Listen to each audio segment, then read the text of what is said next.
Hello, I'm Emily, a 30-year-old woman. I want to share a recent experience that helped me through a tough time with my husband and his family. This happened a few months ago, and even though things have calmed down, I'm still working through the emotions. I think talking about it might help me heal. Let's go back 3 years when I made a big decision, marrying my boyfriend Daniel. We met their friends and had 3 great years together before getting married. Daniel was fun, caring and loving. He came from a wealthy family and had a good job, so he often bought me gifts and showed me affection. We both loved to travel, which made our bond stronger. As we got more serious, my friends were happy for us and praised Daniel. Daniel was very generous, sometimes too much. For example, he bought me a new laptop when I graduated college. I felt uneasy about not being able to spend as much as he did. I'd say, Daniel, I'm just a college student, I can't match your spending, let's try to split other costs at least. But Daniel would insist on treating me, saying his friends did the same for their partners. Over time I got used to it, but still tried to contribute as much as I could. After I got a good job, we started sharing expenses more equally and even talked about moving in together. One day Daniel suggested, you can move in with me. I inherited my house from my grandpa, so no worries about rent, but we should split other expenses to keep things fair. Even though I was unsure, he reassured me and we began living together. We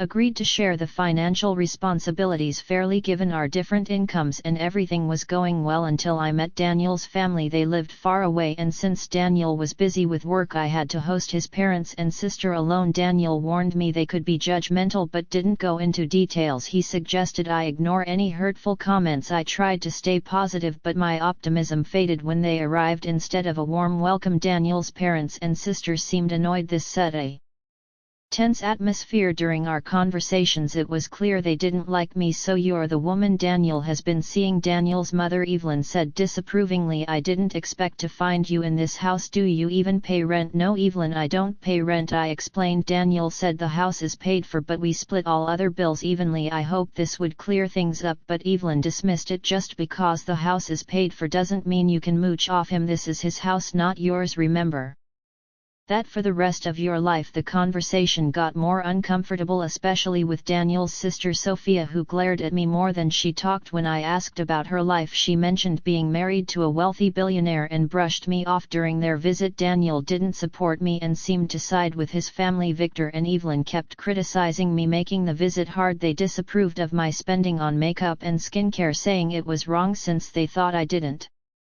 contribute enough financially. PS comments didn't help. He'd say things like Emily was a struggling student when we first met, implying I depended on him a lot, which wasn't entirely true. He mentioned how he paid for everything early on because my job didn't cover my taste for luxury. I was shocked and reminded him we now split our bills equally. I explained that I had always lived simply, both before and during our relationship. Any luxury items I had were gifts from Daniel, which I often told him not to buy because they were too extravagant. Daniel justified his spending by saying his social status required him to give fancy gifts, showing that his generosity was more about impressing his friends than caring for me. After his family left, I confronted Daniel about how they treated me. Unfortunately, he brushed it off. Don't take it to heart, Emily, they met well. You're overreacting, he said, dismissing my concerns. Despite my doubts, Daniel proposed 5 months later and I happily accepted. We planned an engagement party and split the costs. I was running a small side business that Daniel knew about but never asked much about. For me, it was more of a fulfilling hobby than a big money maker. When it was time to organize our engagement party, I decided to treat myself a bit, and Daniel supported the idea. We shared the expenses and I even covered plane tickets for my extended family. However, during the party, the criticisms resurfaced. You shouldn't have spent so much on this party, Emily, Evelyn said.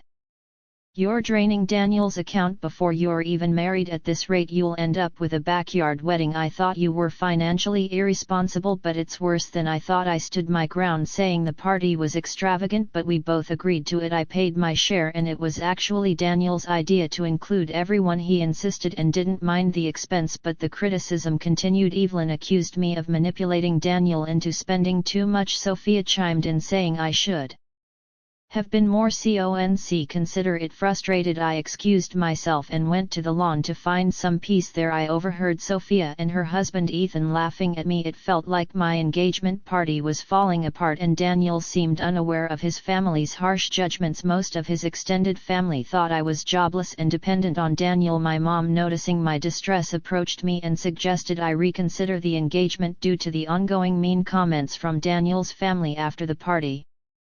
Confronted Daniel about the situation, he brushed it off as a joke and expressed his love, saying financial matters didn't concern him. I told him I wanted to contribute more, especially towards rent, but he dismissed the idea. As we planned the wedding, the stress increased. Daniel's parents continued to criticize me, accusing me of bankrupting their son. Their constant scrutiny made the engagement period very challenging. I made it clear that everyone, including my mom, was helping with the wedding expenses. However, Evelyn accused me of taking advantage of Daniel and trying to deplete his bank account, branding me a gold digger. I tried to reassure Victor, saying, Victor, I'm not asking for any financial help, we can finance the wedding ourselves. But despite my explanations, Sophia criticized the cost of my dress and makeup on the wedding day. Even though my mother covered those expenses, the wedding ceremony went smoothly, but at the reception Evelyn and Victor continued to criticize my spending habits, accusing me of financially exploiting Daniel. Despite their harsh words, I stayed silent to avoid ruining our special day. A few months later, Daniel got a significant promotion at work and wanted to celebrate with a grand family dinner. I was excited for him and decided to cover all the expenses myself. Daniel, I want this dinner to be extraordinary. I'm so proud of you and want to celebrate your success, I told him. Daniel appreciated my gesture and I told him my business was doing well. I had a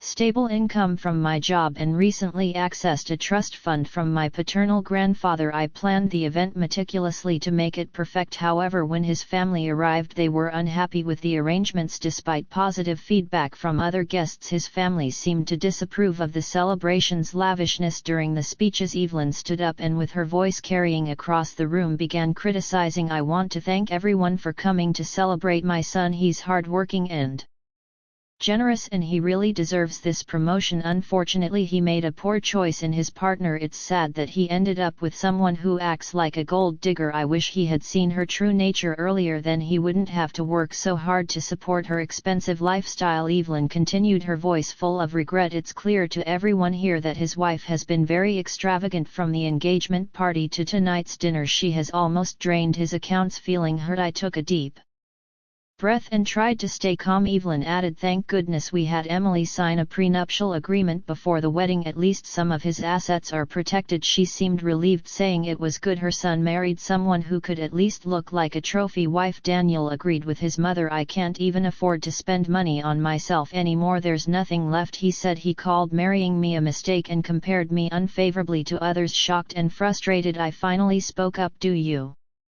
really think I'm a gold digger? Daniel's response was, cutting your lifestyle is quite damaging to my bank account. Determined to clear things up, I said, since you all think I'm a gold digger, let me show you my bank balance. I revealed my financial independence to everyone present. The room fell silent in disbelief. Evelyn accused, did you steal my son's money? Daniel added suspiciously, she must have taken it from you. Frustrated but calm, I replied, I don't need to steal money from your son. This is all from my efforts. I recently accessed a trust fund from my grandfather. I plan to use it to buy a bigger house for us, but now that seems unlikely. Despite my explanation, Daniel suggested we could still buy the house. It'll be a wonderful gift, he said, but I was firm. This is not happening. Your family has insulted me for too long and you've never stood up for me. Instead, you've let them spread lies about me. Daniel tried to downplay the situation, saying I was overreacting, but I stood my ground. No, I am not overreacting. Everyone here knows what your family has been calling me. They were here when you allowed them to insult me during our engagement party. Finally, I reached my breaking point. I couldn't tolerate the disrespect anymore. I want a divorce, I said sternly. Daniel tried to plead with me, but my mom intervened. You never defended my daughter. It's time she ends this toxic relationship, she declared. We left the party, leaving behind a crowd of shocked guests. I was resolute in my decision to leave. Daniel and move on. My mom's support was unwavering as we exited, marking the end of a painful chapter in my life. After the confrontation, I went to our home, gathered my belongings and stayed with my mom for solace. The next day I contacted my cousin, who was a lawyer, to start the divorce process. With the prenuptial agreement in place, it was straightforward, so I didn't have to share my assets with Daniel. The situation escalated when Daniel and his family came to my mom's house demanding to talk. My mom stood firm and told them to leave. Daniel kept trying to contact me, alternating between apologies and threats. I saved all the messages, ready to file a restraining order if needed. My mom's unwavering support gave me strength. Daniel even tried to confront me at work, but security escorted him out. I decided to leave my job as my growing business meant I no longer needed it. I resigned that day, ready to move forward. A week later, I served Daniel the divorce papers at his workplace. He went to my old office only to find out I had resigned. My former colleagues said he kept sending flowers and gifts to my mom's house, which we returned. The harassment made me consider relocating. With my mom's encouragement, I found a new house in the next state, a sanctuary away from my ex. As I awaited the finalization of the divorce, the judge ensured it was smooth thanks to the prenuptial agreement. During the 5 months of our separation, I focused on healing and preparing for a new chapter in my life. I settled into my new home and changed my number to avoid Daniel's messages. I heard Daniel's life was falling apart. He blamed his parents for our breakup and faced setbacks at work. His colleagues distanced themselves and his seniors were unhappy with the negative publicity. His parents spread infidelity rumors, but they didn't gain traction. In contrast, my life began to flourish. I focused on my business and enjoyed my newfound freedom. I started dating again, cautiously, but remained hopeful about finding someone who truly valued me. Though Daniel caused me pain, overcoming the challenges made me stronger. I looked forward to a brighter future, confident in my resilience and aware of what I wanted in relationships and life.